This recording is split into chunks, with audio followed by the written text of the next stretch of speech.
Hello everyone, this is Team Omega Birmingham, and this is our final critique on complexity leadership theory and the book Team of Teams by General Stanley McChrystal, United States Army, retired. Complexity leadership theory is a fairly recent movement derived from the natural sciences field. The current theory probably grew out of systems theory from the 1960s.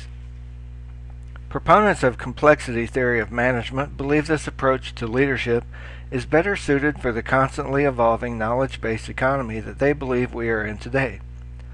Like several of the leadership theories we have studied in this class, complexity leadership theory does not have many real-world studies or examples.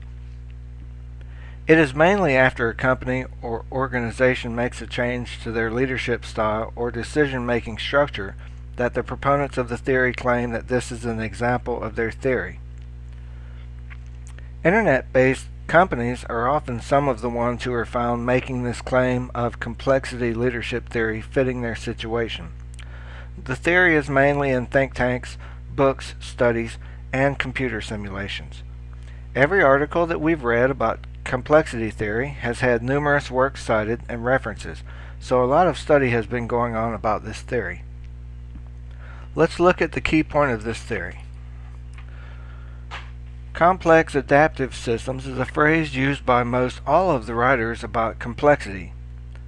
Ulbian, Marion, and McKelvey define these as neural-like networks of interacting interdependent agents who are banded in a cooperative dynamic by common goal, outlook, need, etc. We believe we can safely assume they are talking about people here, and basically saying that many heads working together are better than one when trying to make decisions. We agree with this point and believe that this is practiced by organizations today.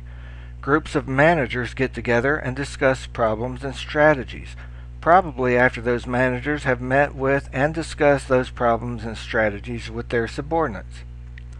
All of these meetings and discussions can take time, and that is what this theory is trying to eliminate, or at least shrink. If we can diminish the time it takes for a problem to arise, a solution to be created, and then put into action, we can make an organization more efficient and effective. This theory believes that interaction and communication between all levels is essential, and that upper-level management should trust lower-level managers to make decisions.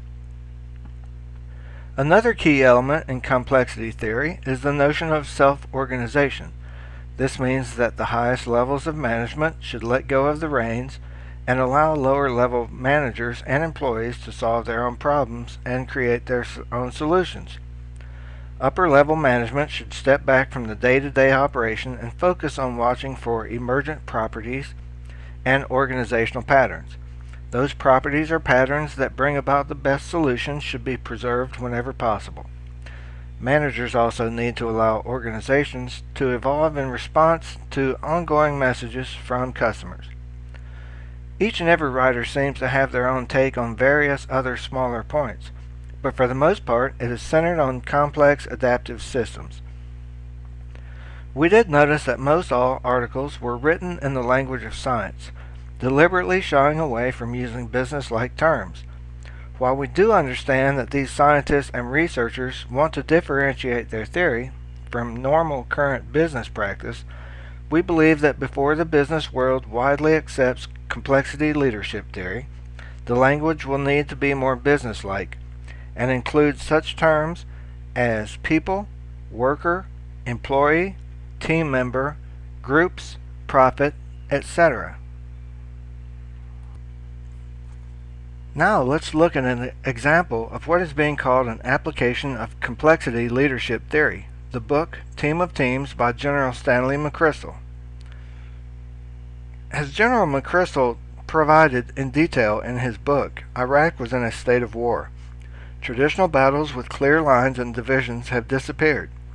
The current structure of the United States Army was developed to fight divisional battles against Soviet forces in Europe. In Iraq, the time to make decisions took too long from top to bottom, delaying effective responses.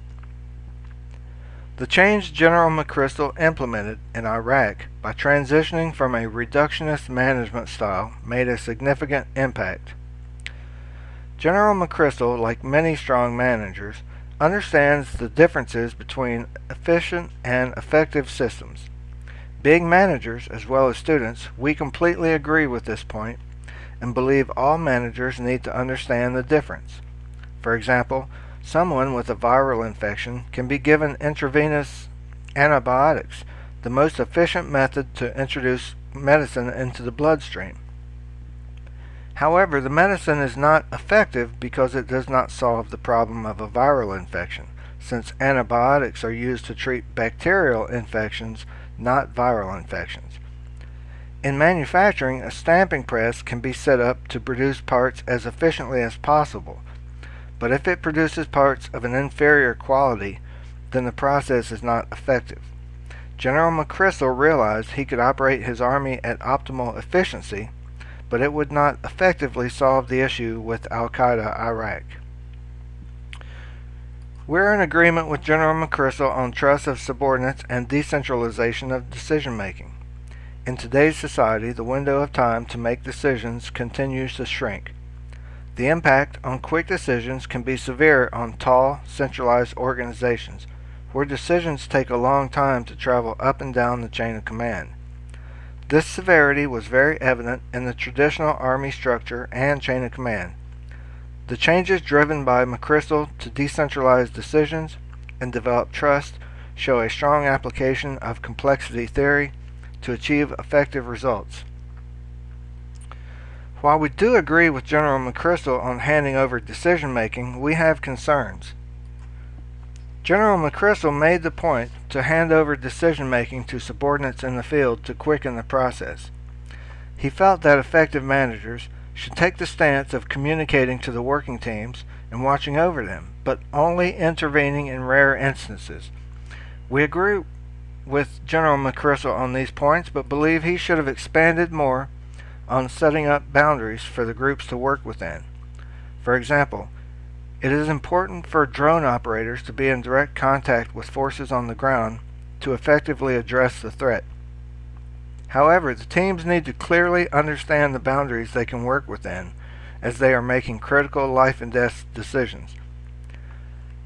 We feel that the book was well written and a good read. Our team felt that the target audience is managers, leaders, and military historians and enthusiasts.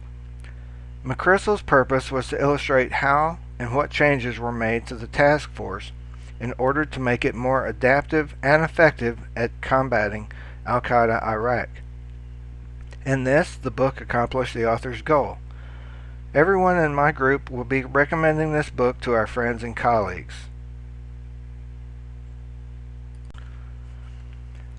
Now let's take a look at how managers can apply complexity theory.